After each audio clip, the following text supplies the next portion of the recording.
He said, Mary, you asked too many questions. I hope I'm never satisfied. Yeah, I hope I'm never satisfied. Rip off the wrong people and they send you to jail. Rip off the right people and they say you show initiative. I said, how come we only fuck when you want to? And he said, Mary, you asked too many questions. I hope I'm never satisfied. Yeah, I hope I'm never satisfied.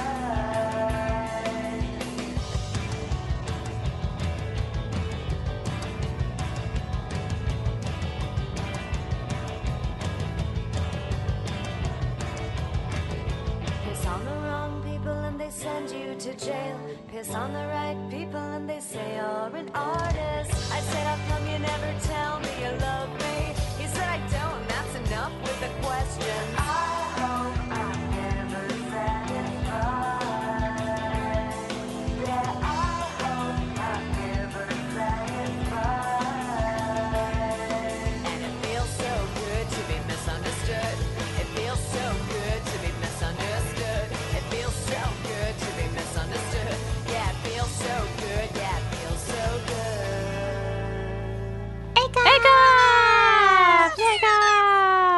Makeups! Hello. We're going to do a quick mic check here. This is our first show. I'm Angela Washko. And I'm Ann Hirsch. And We're here with our guest. who's Hi, adjusting his everybody. mic?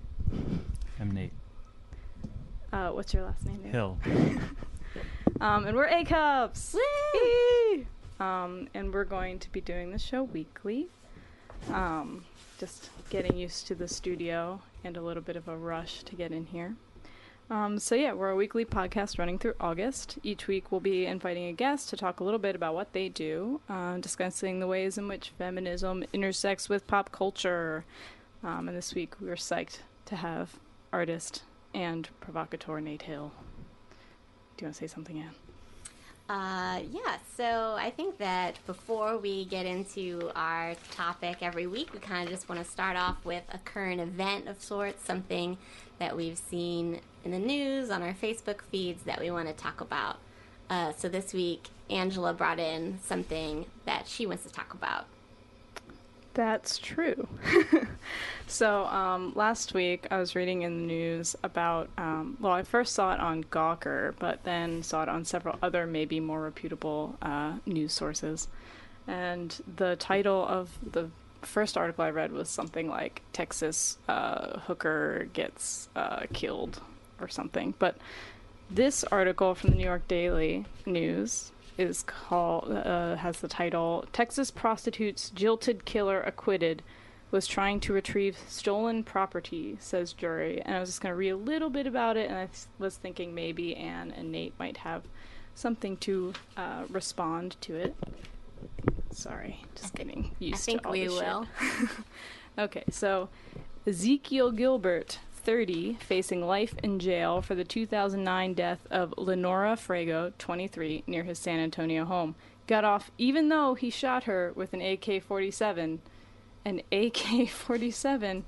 But a jury said his actions were justified under state law. And this is, again, from New York Daily News. A Texas John who shot a Craigslist escort dead after she took $150 of his cash but refused to have sex has been cleared of murder. Ezekiel Gilbert, 30, was facing life in jail for the 2009 Christmas Eve killing... Sorry, I just noticed that now. Killing of Lenora Frago, 23, outside his San Antonio apartment. Gilbert used an AK-47 assault rifle to spray his alleged victim's car with bullets as she was driven away at 4:15... Driving... I think that was a typo by the author. Was driving away at 4:15 a.m. by her alleged pimp, Christopher Perkins. Oh, maybe not a typo. Frago was hit in the neck. Left paralyzed and brain damaged from the shooting, she was hooked up to a respirator for several months until her family pulled the plug in July 2010.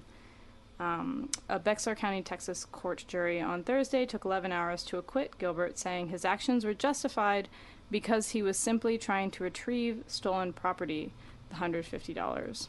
which is in Texas, it's a state law that it's legal to use a gun if you're trying to retrieve property. Yeah, exactly. So here it says, this is because state residents are permitted to use deadly force to recover property during a nighttime theft. So it said that the killing was justified because she was stealing his money because he, as he says, he thought sex was included as part of the fee. Right. Oof. I'm curious, Nate, as a man, what is your perspective on this story? Who do you feel for here? Who do you side with? Well, oh, wow. I would say... So there was no sex? He says that there was no sex. So he says there was no sex, but there was supposed to be sex? That's unclear. But that's what he says. But we don't have, the thing is, my problem with this story is we don't have her side of the story because she's died. Dead, so we don't know really what the $150 was for. Maybe it was just a foot massage. I don't know. Did somebody contact the pimp, I wonder? I guess maybe it doesn't want to be known. Well, I'm curious, what relevancy does the sex part have to do with? Because it could just be the murder. It could just be a robbery, right? And then he just shot. So what? But you can't explain to me that from a man's perspective. I'm like, who cares? Who cares? What was the one? You know what I mean? It could just be a robber. He shot a robber. Right, over $150. Will we be talking about this? Yeah, but I think about if I remove the part about a woman being killed and the sort of sex act exchange, money exchange, and I think about my dad who's a roofer and he always has to hassle people to get his money for the services he's done and stuff. He can't just shoot somebody if he had somebody who was supposed to do siding and they didn't do it. He can't just go shoot them because he already paid them $150, and $150 is an incredibly low amount of money to kill somebody. And if your dad probably did shoot someone who owed him $150 in court, he probably would be convicted of murder. Absolutely. He'd be life in prison. So the fact is that probably because she was a prostitute, she could have been neglected. Yeah, because she was doing something that was a cultural taboo or a social taboo. She's worth less somehow or by the law. I don't know. Yeah, I don't know. It's hard for me. I think it just depends on how you read the story. Yeah. You know what I mean? There's not enough information, perhaps. Well, yeah, I mean, I feel like it just depends on what lens you look at the story with. If some people aren't interested in a feminist perspective at all. Right, because regardless, it's sad that, she was killed over $150. That's sad regardless. Yeah. Well, I guess is it sad that she was... Well, we're not saying it's sad that she was a sex worker, right? That's fine. I think we think that's fine, maybe. Yeah, that's fine. I mean, I personally don't, Because that's the issue too, right? I mean, I don't, think that's a great thing to do, but I don't think she should be shamed for doing it. Oh. I'm sad that sex work has to exist, not that she's a sex worker. If that makes sense. Yeah, and I'm sad that that this ruling is likely impacted by the fact that she was a sex worker, and that dehumanizes her in the eyes of the law in Texas, perhaps. Yeah, I can relate to that. I mean, I can definitely relate. Yeah, if that's the case, if she's dehumanized just because she's a sex worker, then that's not cool. Cool. But I don't know. I also we're on the same page there. But the whole shooting I think the other weird part is he said that he was trying to shoot the car to stop the car, but shot her in the neck. I don't know, that whole, and with an AK-47. It's just a no joke gun. It just sounds like something out of a cartoon. There was a sex worker, and then it sounds perfect for Gawker. You say you saw it on Gawker. Yeah, and it was the first place I saw it. It was AK-47, and there was sex worker, and then it was only $150. Ripe for the media. I feel like a story like this, it has, because it has so many little extremes. You can look at, it brings attention to a law that you wouldn't normally even discuss. I'm not normally talking about Texas gun laws. You know what I mean? I don't really care. But this brings it out oh, wow, yeah, that's some antiquated shit. Sounds kind of petty. Yeah. Yeah. Well, let's move and start talking about you, Nate. We think you're a really great artist. You do so many great things in public and on the internet. And maybe you can just take a few minutes to tell us in your own words about your practice. Because we already know a lot about your practice. Yeah. But. Right.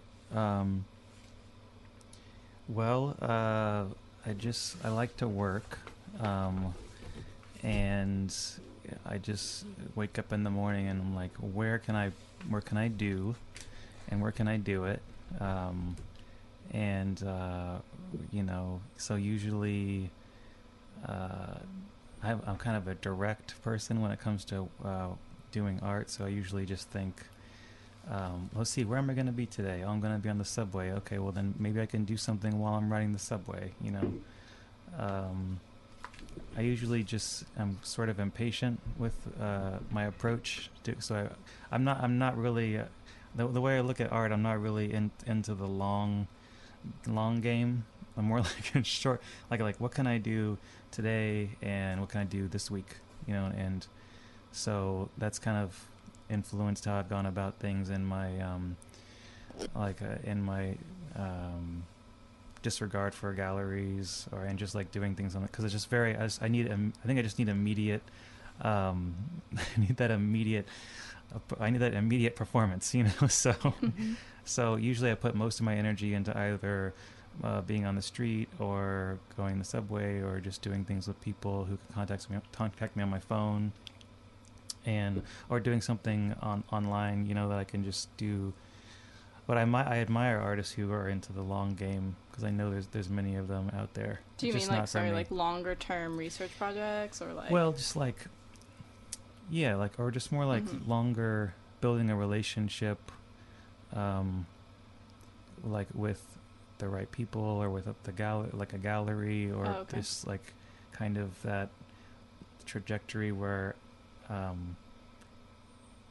it's not like do it now, you know what I mean? Yeah. Like, so that's just kind of how I started looking at it. I never stopped looking at it that way. So if you could describe like two projects that you're either really proud of or like most known, do you feel like you're most known for, like, which would they be? Or something you're doing now. What do you guys want to talk about? Well, I have a bunch of questions and Anne has a bunch of questions, but like I'm just like trying to think of a way that you could describe something tangible, right? Because this is all like Let's philosophical see. and nice. I'm like, what name something that you've done. Okay, what do you do, Nate? Like, actually. Well, yeah, I mean, I'm probably most known for doing things with mascot costumes, and this is good. We're not going to talk about that. So. Oh, you're not? Yeah, so you should go into it. Oh, okay, great. Well, I think that's probably what I'm most known for. Maybe like just like creating spectacles with costumes and interacting with kind of like improvising performances with the public on the street or in the subway, like the first time people ever knew my name was with the Chinatown Garbage Taxidermy Tour. And I was to make a long story short, I came to New York and I wanted to do taxidermy, and I had a huge ego. I think my ego's big now. It was huge then. I thought it was going to be like the next Basquiat or whatever, and I was doing this where I was constructing little animal sculptures with different animal parts, and I was going to Chinatown and rummaging through the garbage and making sculptures, and since I was kind of impatient, like I didn't get the kind of response I needed, because I just I just came off that bus from Kansas. I thought I was going to be the shit, and I had to find a way to get people to see my sculptures that I thought were so amazing. So I made this tour for people who could come with me, and I could show them how to make stuff out of the garbage. So we would dig in the garbage. We'd dig for fish parts, frog parts, all kinds of parts, and I would wear outlandish costumes. And yeah, I would dress up as a paratrooper, and I would take people from 2 or 3 stops here and there, and then along the way I would show them my taxidermy artworks and kind of weave that in So it was a way to like get them to like. So then I learned how to use spectacle, and then that progressed to wearing costumes and doing projects in the subway. And I'll mention one more. I did Punch Me Panda, which was a project that that's when I started kind of looking at art as like a kind of a social work. And it was, for me, it was a way for people to get their anger out. And I was a panda who was wearing, it was a full body panda costume. I was wearing a karate shield, like a shield on my chest. Mm-hmm. People would punch me, and Get their frustrations out. Yeah. So that's some of the work that I've done. And also one of my favorite bouncy rides where you dressed bouncy up rides. as a dolphin. Yep. And you gave free bouncy rides to people on the subway. Yep. And you had a sign that just said free bouncy rides, Yep. right? Free bouncy rides. And people did it. Yep. A lot. You gave Lots of many, people did many it. rides. Lots of people. The reason that they did it is because I wanted them to do it so bad. I was Did you I was harass working. people? No, I never harassed them, but I was bouncing so much on my own. Half the time, most of the time it was just me bouncing on my own, and just trying to get people to inspire them to do it. I had different dance moves that I from looking. My wife always teases me when I ask her about an art idea. When I want to talk to her, she's always like, how much time have you spent thinking about this? Because she can never say the right thing. But I would go back and look at all my moves, and I cataloged them. Like there was the beggar, and that's where I was just like just begging people to, or there was like the swivel chair where I would see somebody I wanted to ride me, and I would just like follow them with my eyes and my legs bouncing up and down. I had all kinds of different dance moves, that fun things. What would you say that the performance that we got to see that you did in a like gallery-ish context, was that like a similar level of energy that you had in the subway? Because I never got to see it in the subway. Where was it? At the At Art the Artfag City Gallery. Oh yeah. Oh wow. Because you were That was really good. intense. Yeah, like that was I was fun. like, that was some high energy. Oh man, I went in. People that were a night. bit afraid, I have to say. That was so much fun because that benefit was so. It was boring. It was a little boring. It was a little boring. So fucking boring. So then I was like, all right, well, I was Sorry. talking to my wife because my changing room was in the closet with all the beer and stuff, and we were just talking about, we were like, this is boring. We should just, let's just, so then I started dragging a chair around and shit. It was like a metal chair. I was dragging around like Sling Blade. I was just like, I was just thinking like how, I was just thinking I was just like a deformed beast, But anyway, I don't know. But also I was listening to Skrillex on iPod. Anyway, so that was fun. Is there any type of person that when you do the bouncy rides, when you used to do them, that you wanted to ride you? Like, who would you pick out that you're like, I want that person to ride me? Ooh, is there a target audience for a free bouncy somebody ride? lightweight. Okay. Like a kid, or like did you do it at kids? Because I feel like parents might be a little bit like, yo, don't ride that dolphin. That dolphin. Yeah, it was. People sometimes would say, grab their kids and say, "You're sick. That's sick. That's just sick." And I'm like, I couldn't say anything. I would just turn the other way. Yeah, because this character didn't talk, right? No. Yeah. And a lot of times when a kid would walk by, I would just intentionally just like turn the other way, just so they didn't think that I was trying to get them. This isn't for you. Yeah. Yeah. Adults only. Yep. Lightweight adults Lightweight only. adults, But preferably. We had a lot of fun.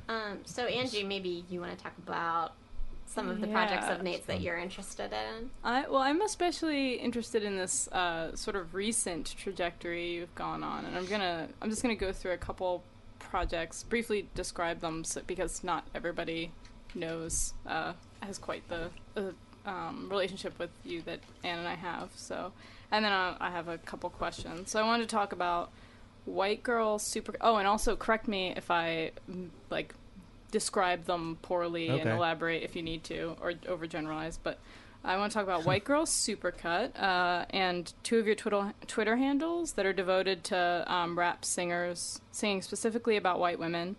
Banana Option, which was an ad that you placed on a porn site, which when you click it leads to the question, who's better with a banana, a woman or a white woman, and then it leads to a Google search, Google image search.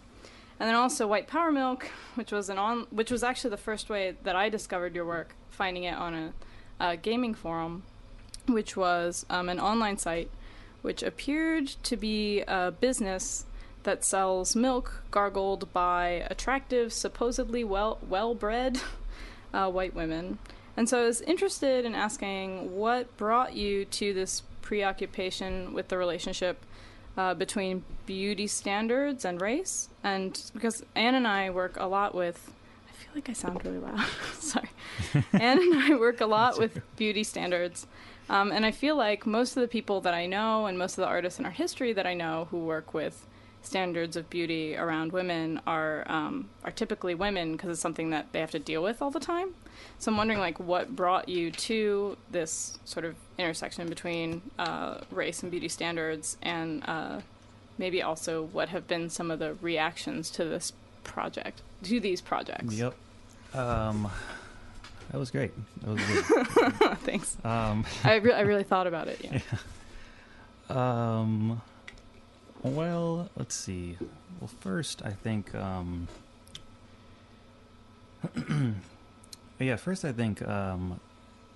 my background. Oh, excuse me. I think you all know my father's black, my mother's white. So, I think from the start, before I was even interested in art, probably there was something there. And then, following that, when I started dating. I would, if I say I was dating a white woman, sometimes I would encounter black women looking at me like, what's he doing with that? What's he doing with that woman? So I think just like living, I kind of felt like, oh, there's something going on with white women and,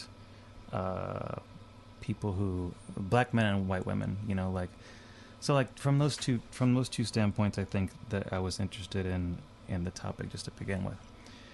But then, do you mind if I read something? Because I feel like I can give better context with this Kanye album. Is everybody has something to say about it? But I ran across. I was reading reviews of it, and I ran across something that this guy from Spin wrote. His name's Charles Aaron. He said, this is what he wrote.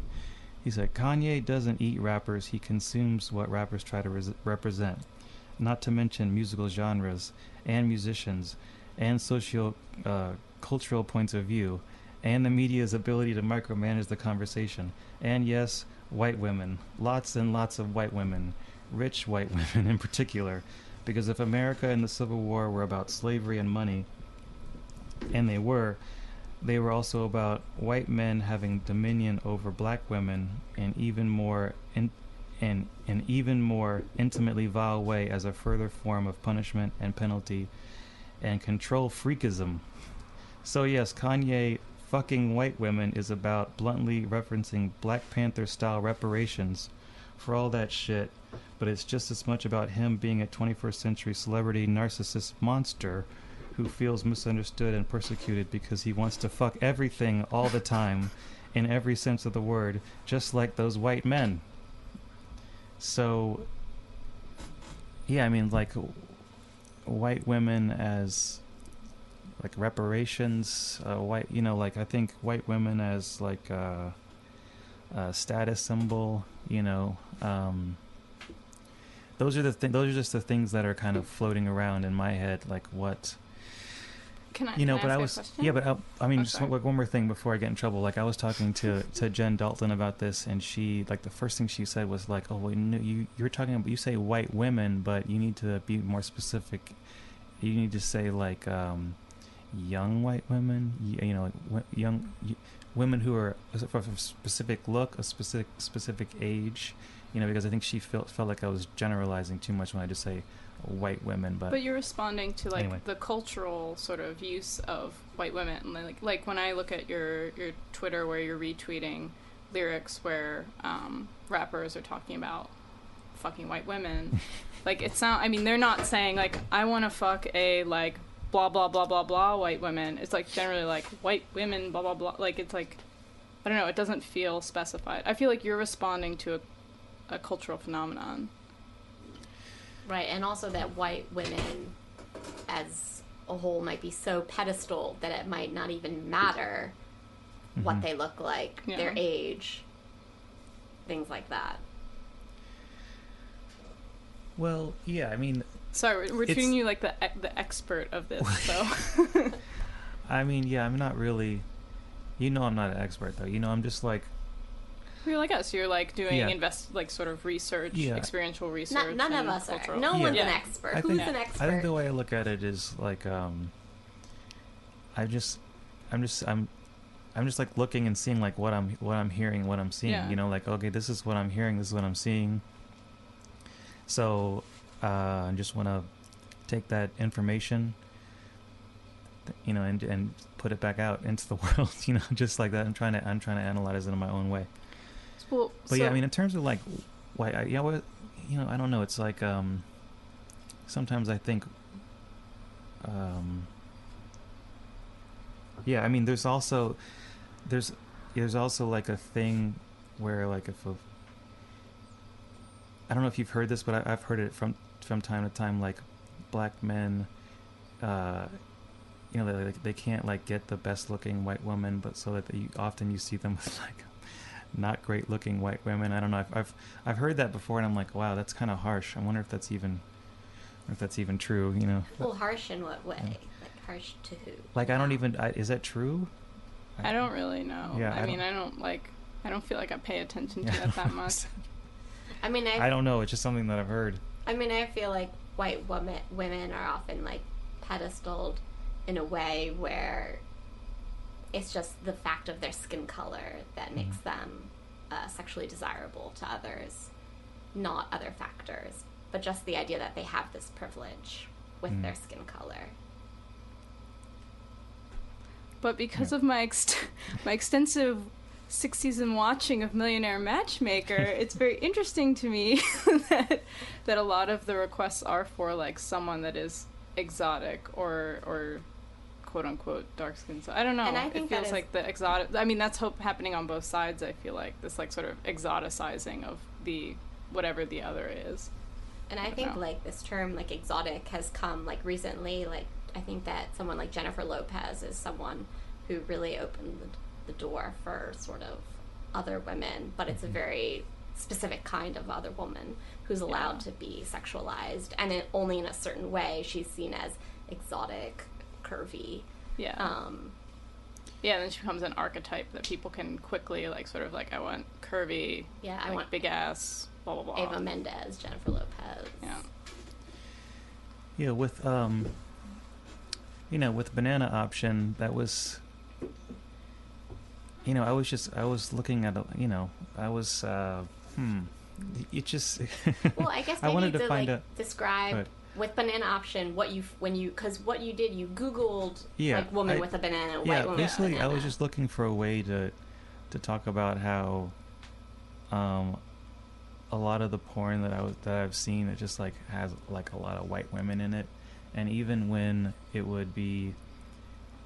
And then when there'd be like a black dude in it, it would always be like black dude fucks white woman, or it would just seem like people were going out of their way to mention like who the race in the porn was, and I'm like, okay, well, why isn't this just like a man fucking a woman? But it'd always be like black man fucking white woman, or like something like that. You know what I mean? So I just wanted to get at that in a way, and so I was just trying to Google around and looking at like woman eating cherries or like woman eating, and then finally I stumbled upon woman eating banana, and it was like the top 30 entries were a white woman like sucking a banana, in like this exaggerated sexual way, and even though I just typed in woman eating a banana, so I was like, oh, this is perfect.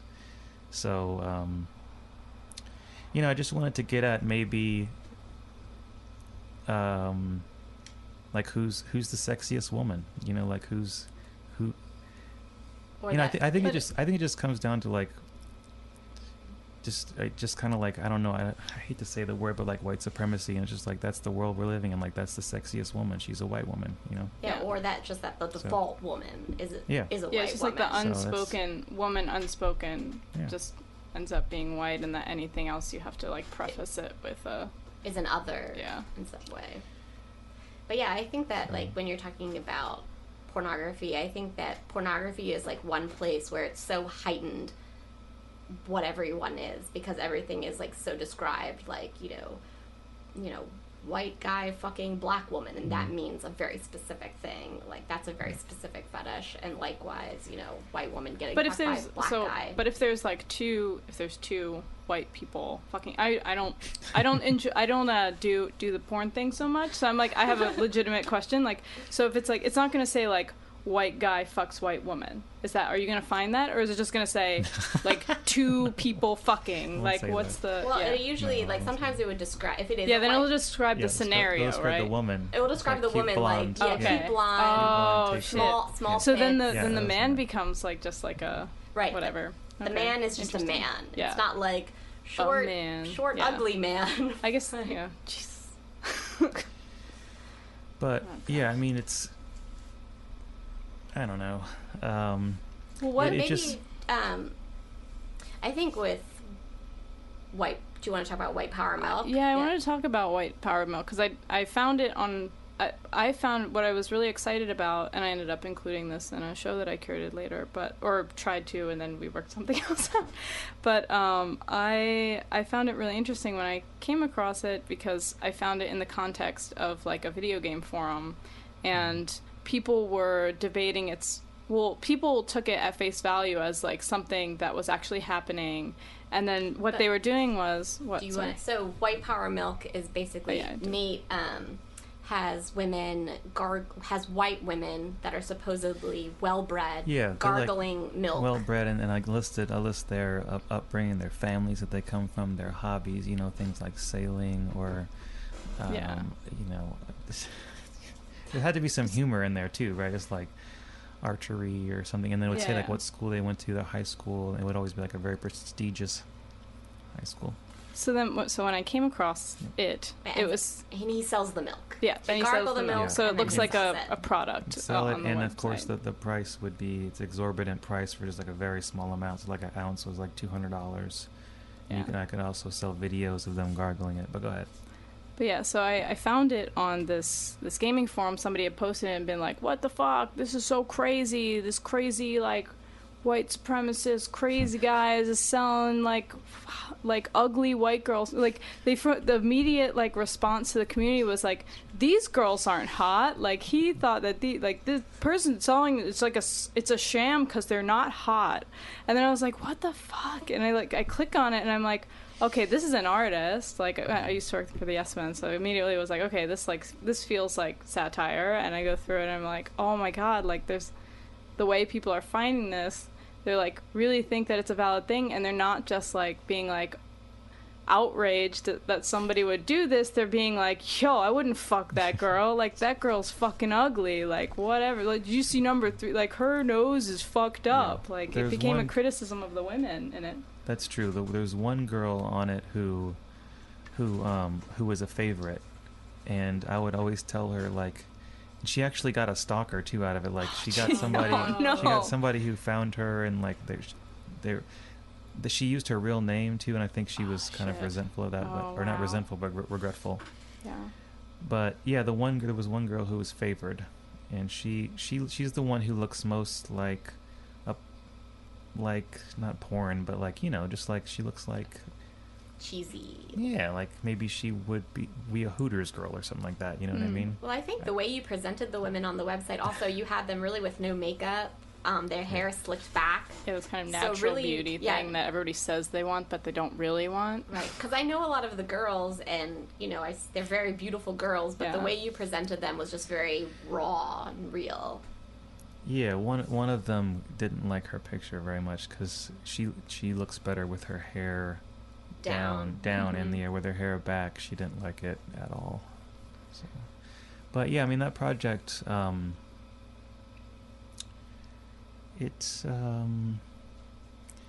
I think I sort of stumbled into that. I think. Wait, how do you stumble into that? Well, because I think it I didn't know that it would resonate so much with people. Like, and I think that's just that you hear people say that all the time. Like, you guys have probably done something, and you were just like doing your work, and you were just like wanted to do something, and then it just happened to catch on, and people were like, Vine. yeah, exactly. Fucking hell. So that's how I always say to people, I'm like, I didn't know that would be something that people would really gravitate towards. I was just like, oh, I think this is a really good, I like this project, And even the video that I shot with the girl, one of the girls from one of the models. Somebody actually bought. No. We shot a behind the scenes video, me and this model Georgie, and we did it in an apartment below my apartment that was just unoccupied. So we set it up, and I zoomed in really close to her face, and I was just asking her questions like. And I think she and I didn't know that anybody would ever watch the video. So I was kind of like flirting with her a little bit. Like, I was just like, so how does it feel to be such a beautiful woman? Like, do you ever feel like you're special, like for being, and she's like, what do you mean special? And I'm like, well, you're tall, you have a beautiful face, you're white, do you ever feel like out of the ordinary? And she's like, what do you mean out of the ordinary? And I'm like, all right, look, you are white and beautiful. Like, but I didn't say that. I just kind of let her fall in, just like kind of step in it herself. She didn't know, What did she say? She just was in a bubble. Yeah. Yeah, she didn't really. Yeah, she didn't. She was in understand. It didn't register. She was in the bubble, Yeah. And like she's a great artist, but for some reason, she was just like she's like in a bubble, like because she's so pretty that she just kind of walks around like, what's the big deal? Well, I think that a lot of people don't want to recognize their privilege in a lot of ways. And I think that someone like Georgie might not want to recognize her privilege as a white woman, but she probably also... Do you mean intuitively, though? Because I don't think she's like walking around being like, I don't want to recognize like... No, I think it's just it's part of human nature. We don't want to recognize our privilege. We always want to be fighting for something. We want to be the underdog. But I think to say that beauty is a privilege is a pretty complicated statement. I don't know if you can really say that beauty is a privilege. Like, I think you can say, like, as a white person, I have privilege. But beauty is something that's very complex. So... First of all, she might not believe she's beautiful. I mean, I don't know. Yeah. Like, I think a lot of women who are very beautiful don't even know that and might not think of themselves that way. Or also very harsh and like, sort of self-critical and stuff like that. Yeah, but even if let's say she does know that she's beautiful, it's kind of a double-edged sword. You get people, want you for things or like you or give you things or whatever, and you're always afraid, are they just giving me things because of my beauty, or do I have other great qualities? So it's not, I can see someone not totally being like, yeah, I'm a pretty white girl and it's I'm awesome. on top of the fucking world. Yeah. Because I think there's a lot of doubt and insecurity that goes along with, am I pretty, am I not pretty, if I am pretty, what does that mean? What do I get for that? What do I not get for that? Do people disqualify me for a lot of things because of that? Yeah, especially in a culture where there's so many images of beautiful women that are so unattainable, and it's so easy if you put yourself on different scales to not be able to live up to them and so on. So yeah, it's super relative, I think. Maybe you gave her a really tough question. Yeah, I think she just didn't understand what you were asking. Yeah, I mean, I think, I just think, I just think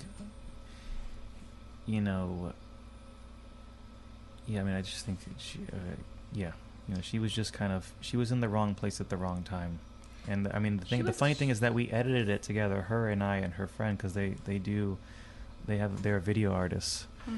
And it was really awkward because we were editing it together in the same room, and I came in, I studied all the footage, and I weaved it together in a way that would just like make her look like she was in a bubble, and like she was unaware of her privilege, and we edited it in the same room so she could see what I was. Of it? Well, she the funny thing is that she never really said anything about it. You could tell that she didn't like it, but like she still was like, all right, cool, well then that's the video that you want to make, then, you know. Can I ask you one more question about white power mode before Anne gets to ask her questions? I wanted to ask you about, like, because you're selling a product from women, but you're also kind of selling these women on this site, and like how do you feel about that aspect of your project, like Selling women. Like selling women as products to put them up, like because they did end up, like, as I discovered the project, like they did end up being like very frequently criticized, and like I said, like the sale itself was maybe less criticized than the women in a way in some contexts. Yeah, that's crazy. That's crazy that happened. Yeah, I mean they well, like, did you think about that when you were making it, or? Well, yeah, I caught some flack for that. Like, I caught some flack for throwing women under the bus. Like, that's something that I've heard, you know, from time to time. My response has been, women are already under the bus. Like, I don't really have to worry about it. So. That's terrible. That's pretty rough. I mean, I don't know. I mean, did I make it worse? I mean, I feel like people are saying like, oh, you made it worse. Well, I mean, you know, you're making a point about like a race issue, but you kind of, I don't know, maybe negated the. Yeah. I mean, I just think that I think at the time I didn't care. I like the project. Just yeah, to, I mean, like, I just think I didn't really care. like I mean, project. sometimes I just don't care. Yeah, I mean, you look at my work. Sometimes I just don't care what people think about. I'm just like, whatever, you know. I have a really flexible moral compass sometimes when I'm doing art. So it's like I don't, you know, because I just kind of detach from my own work.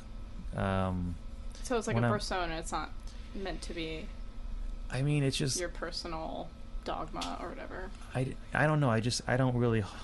I guess I'm just not really responsible sometimes with my work. I don't really hold myself. I don't like lose sleep over this. I'm like, well, I guess somebody got upset about that. Well, anyway, I guess I'm gonna. You know what I mean? I don't know. But yeah, I mean, I agree. Like, yeah, I mean, I think the work is problematic, as Angie stated, but, I mean, ultimately, I think because it's problematic, that's why it's really interesting, because you're pointing out obvious, you know, things that are wrong in how we think about beauty and, you know, quote-unquote pedigree, and all those things. And you're doing it from an artist perspective, not an activist. Like, I always have to, like, sort of differentiate that when I'm looking at work, because if you try and get too far into the activism aspects of like, say, your work, like, then you're like, oh shit, but then he said this, and you get like kind of angry. But you can't expect that from creative work. If I would have been more careful with being more consistent, you know, I think, but I was never worried about being consistent. So like with my work, it's inconsistent. There's like it goes a lot of different places that kind of sometimes they contradict each other. Like I spent so much of my time trying to do like these things called that I was like framing as social services, like with, you know, Death Bear, where I would pick up objects for people that were causing them pain. I go to their house, you know. I worked really hard. Like I was out there in the snow, you know what I mean, like picking up stuff. And then like one day I was just like, you know what, I just want to be a jerk, you know, I just want to. So then I started throwing cheeseburgers at people from a bike, you know, like. But bitten cheeseburgers. Yeah, half-eaten cheeseburgers. Yeah. So just like, you know, for me, this isn't. I mean, yeah, because you're right about I just want to just like be like a pendulum, like let the pendulum go Mhm. from one end to the next, you know. Yeah, so I wanted to talk, and I had questions more about your villain Yeah, the villain characters. So, segue. you know, all these original characters that you had, those were social services trying to help people, and then you transitioned. Well, wait, let's go back. Can we go back to White Power Milk though? How would yeah. you guys do it differently? You know, I wouldn't. I really like the project. I'm really but I mean, you interested. wouldn't have put the women out there like that, like for sale, though, would you? In my practice, 'Cause no. I was- but yeah. but that's. I Yeah. mean, I really like that. I like that those conversations happened because Yeah. of that project, and I liked to think when I first saw it before I knew you that like that was all intentional, that you were trying to elicit that response, because I was like making it grotesque, kind of like. or no, just making people like ask those questions about the women. Like they see the project and they're like, oh well, they like kind of look because what they look like to me is like what people ask for in women. Like, oh, I like a woman who doesn't wear any makeup and who is very natural looking, just naturally beautiful, good family values, like cool, like good career, good college, all this stuff.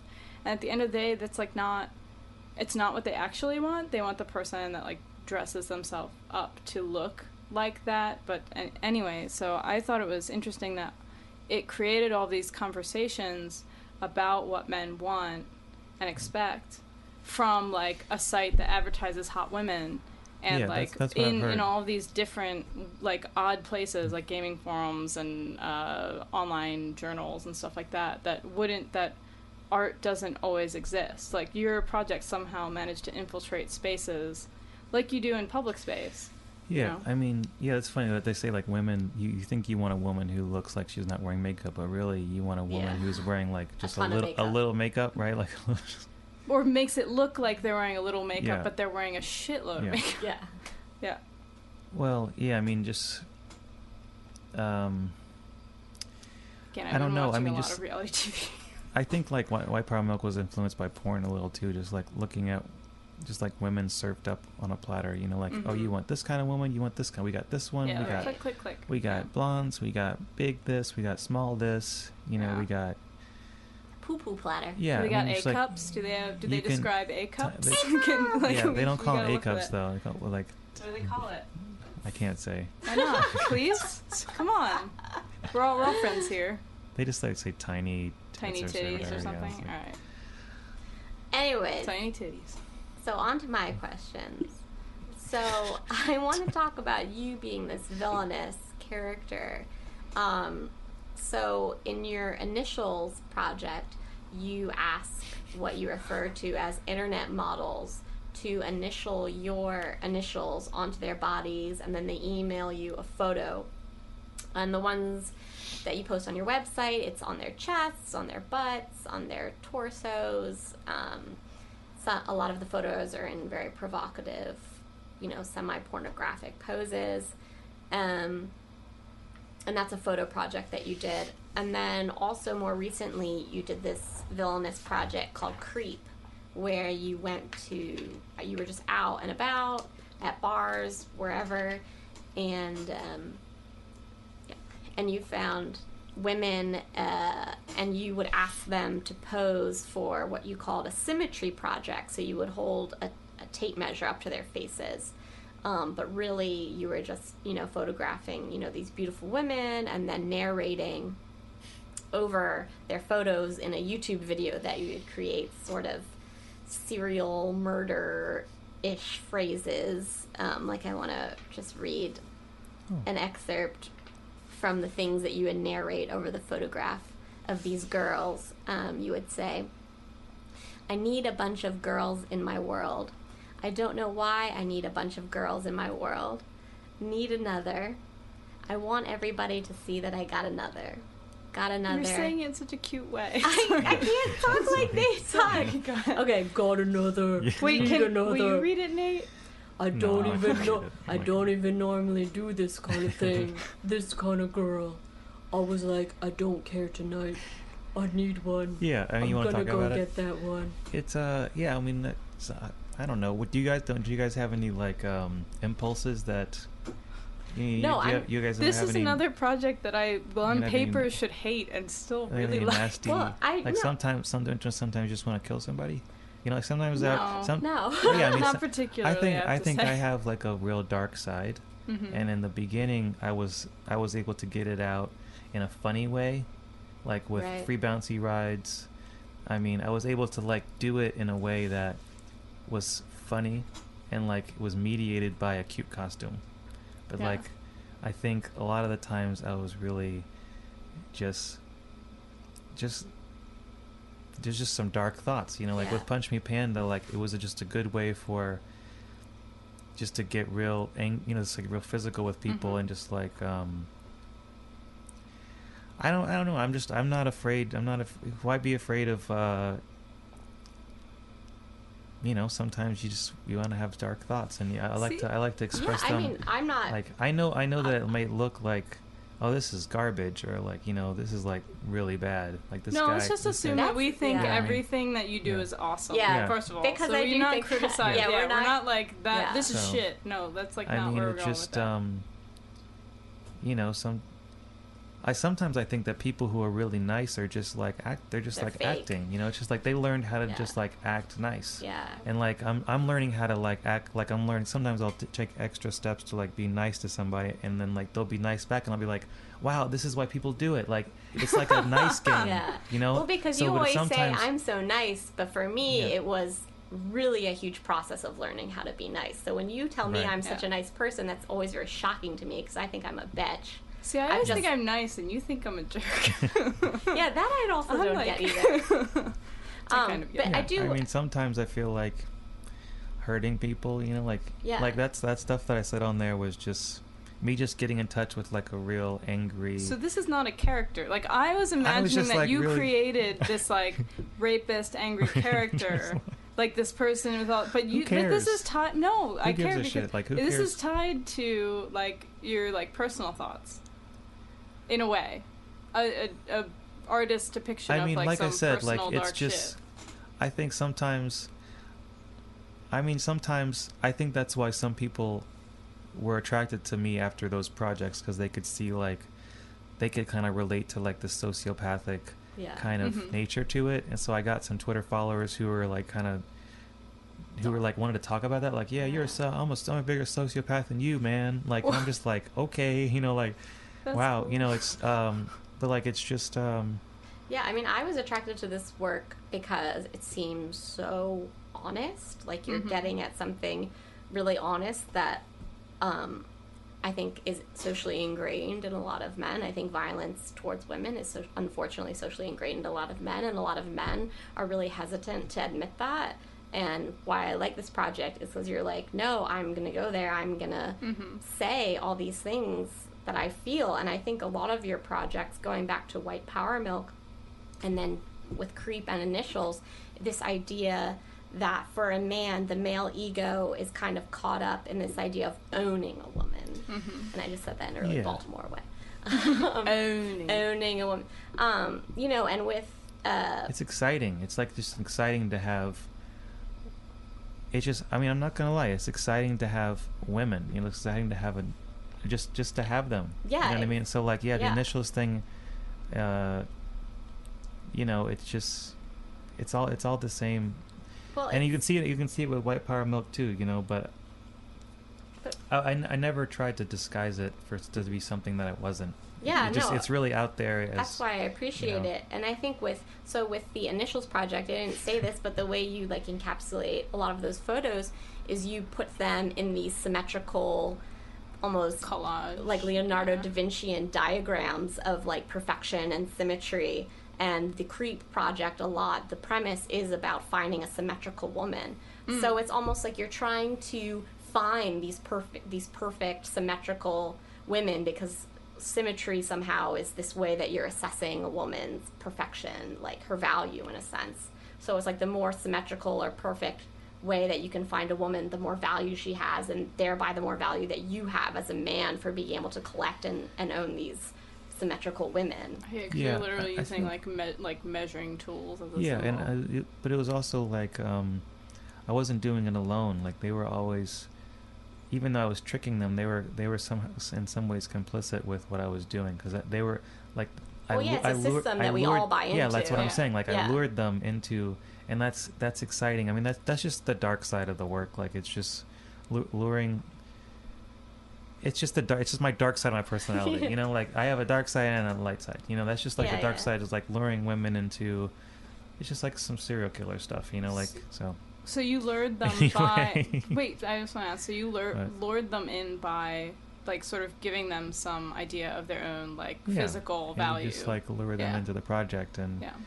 because And he Yeah, said he and- was flirting too, but, and he's you know. Yeah. he's a cutie. He's a cutie. but We've seen you get hassled By women. by women.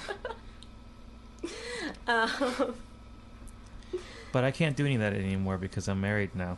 but you So did those- that those like last projects- year. This was Yeah, like but so now I'm recent. married. You were already married. But now I'm married and I can't do any of that. Like, I wanna do. But I you always, were married last I year. always wanted to right? wear a white woman as a scarf, like a naked white woman No, as a but That's scarf. right. You said the gallerist And- wouldn't let you do that, Yeah, not your wife. Yeah, I couldn't do that. She wouldn't. My wife won't let me do that. You stuff, said the yeah. gallerist wouldn't let you do that. That's true. She wouldn't let me do that because she's a feminist. She said she's an old school feminist. She won't do that.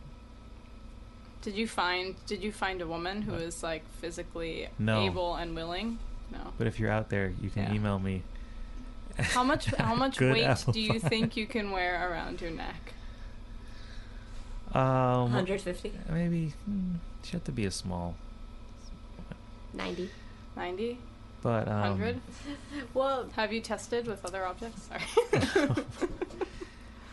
Sorry, you had more stuff, I feel like. yeah, I With was just the- gonna say that I think that your work, in its dark honesty, just, you know, the idea of you portraying a serial killer, almost makes the idea of being a serial killer not so crazy or far off. And I just mean the idea of that, you know, we see rapists in the media, we see serial killers in the media, and the idea is that they're monsters, they're not us. But for me, what your work does is say there's a little bit of those kinds of people, I think, in all of us. And that's the strength of the work to me. And we're only going to be able to kind of stop rapists and serial killers from doing what they're doing once we're able to empathize with them and understand why they're doing what they're doing. And I think that's what your work does. It shows us, you know, Nate's being a serial killer because, you know, he has this ego that's been socially ingrained in him where he needs to own women. Yeah. And that's something as a culture that we need to own up to. But I know that... Yo, you should write that shit down. That was awesome. That was fucking awesome. But I know that, Angela, we also wanted to yeah. talk about your personal life. Oh, yeah, a little bit. Just because, and I knew that this was going to come out from these questions, and these were questions that I've had when I first met you, because so much of, like, the reading that I had into your projects was about these what I thought were projected personas that you were creating for each of your projects, for each of these characters. But what I didn't realize was how closely linked they are to your personal life or your personal feelings. So I'm wondering, like, where does the personal life and the performance start, or is there no sort of division? Is everything kind of just an extension of your personal feelings? And how does that impact, like you said, like your life with your wife or your parents? Because you did a talk that I really loved but was very surprised by about and didn't get how, recorded. yeah, Yeah. how your dad how your relationship with your dad influences your life and your art practice. And I know that was a lot of questions. Yeah, but well, I mean, I kind of have a suburban lifestyle now, because after I got married, my wife Erica likes me to be home, and I be home, you know, home around when she gets home, you know, so we can like be a couple, you know what I mean? And that's totally new for me. What does that mean? It means like she Like wants me eat food? Yeah, and, she like, wants me to be home around the house, you know, just. Watch reality TV. Well, she watches You TV. guys go out We have together, two too. TVs. Yeah, we do go out. We go out at least once or twice a week. But so my work now, when I was doing the Wolfie piece, when I was burying animals, in Central Park. I think I buried like 33 animals in Central Park. So I went out. They weren't all on. It wasn't 33 nights. It was maybe like 25 nights or something. So I would just like say, okay, well, honey, I'm going out to do my thing, and she's like, okay, well, see you when you get back. I'm like, okay, and I would go out with my little wolf mask and my trowel and my little, possum part with fish part attached or whatever, raccoon parts, attached, making this little weird monster, and I just like bike out to Central Park. Get out there, take off my shirt, put on my mask in the dark, dig a hole, bury the animal, take my mask back off, get on my bike, and ride home. And then she'd be sitting there on the couch watching TV. How'd it go? Oh, it went good. Okay. I mean, that's just like, it's kind of like, it's all compartmentalized now. Like everything, the whole, like, I think, I've gone through a transition now being married. Like it's all compartmentalized, But with my real personality and that's what I'm saying. Like it's everything. It has its place. Like I have my work persona. Like I'm at work. Yeah. It's probably the same for you guys. And then when you're out of work, you can really dig into like some weird stuff. But how does a project like the one, what is it called? Three women I'd like to sleep with but cannot. Like how does that impact your relationship with your wife? Fake fantasies. I mean those are a little bit older, but like yeah. I mean those were also before you were married, before you and Eric. But three women I'd like to sleep with but cannot. It's kind of like, isn't that like about being in a relationship? Having a monogamous relationship with one person for like ever or whatever. potentially forever. I don't know. But maybe Nate's past that now. Yeah, I mean, geez. I mean, this. Yeah, it's. I mean, what do you want to know about that? I mean, I can tell you. I mean, like, how does that? I mean, is it like the future of those projects is over? Like, those are done. A project like that is like done. Like. Yeah, I mean, I guess all I can say is like. Now that I'm married, it's dictated. There's parameters now on what I can do. It's there, and I have to work within those parameters. Yeah. So because, and that's just. This might be boring to you guys, but like this, it's just like kind of like what happens. Like I don't know. I think you guys are a little younger. No, I feel it too with my relationship. Yeah. You're on marriage track. Yeah, over there. I don't do the same things now that I would have done before. Yeah, for example, what would you do? Like, I would wear a white woman. What would you do? I was, like, selling, like, videos of myself. Okay, you want to leave it at that? Okay. of a sexual nature. Of a sexual nature. Okay. You want to get to that on a later podcast. Yeah, But we should probably... Oh yeah, close out. That was like so awkward. This is not that awkward. Come on, this is pretty good. Okay, cool. I'm glad we got to something you didn't want to talk about because I feel like I'm sitting here squirming the whole time. Over. Okay, I feel like you have 30 seconds to ask us something really embarrassing. But you all should look up Nate. I think that was a really good question. I feel like I didn't do it justice, but I feel like it just kind of that's a great question. Like with somebody who does such challenging work. I feel like the best I can say is it's compartmentalized, Yeah. And but I feel like that's a safe answer, but no, but you have to. I think. I don't know what else. I can't say anything else. So. Well, you guys, Nate's website is natehillisnuts.com. Do you have anything coming up soon, Nate, that people should know about, or some place to look for you in public space, in internet space? Yeah. So I'm doing. I'm really interested in working with my own community and where I live. So I live in East Harlem, so I like to go out on the trains and tell people my art ideas, like it's like the beggar model. So I go out and I like ask for imaginary money for my ideas, and I'm really interested in just working with like a non-traditional art community or however you say it, and like just like working with where I live, I'm really interested in that, and just doing something that with people, just like randos. So you can find Nate on the 456 trains. Yeah. Is that correct? Yeah, I mean, I think that's really important. I think my experience with the art community has, I've been turned off by some of the snobbery. So I think it's pretty limited. Yeah, I think it's just turned me to doing like whatever, whenever, you know. Yeah. You can also find a really nice article about Nate's practice on Vice in April. I just found it. It's really great. Yeah. You just, I mean, I don't know the URL, but you could go to Vice and then just type Nate Hill, Yep. and I bet you'll find it.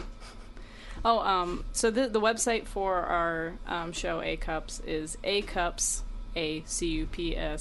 .tumblr.com. Please subscribe to our podcast. It's only running through August, and it would be really nice if you did that.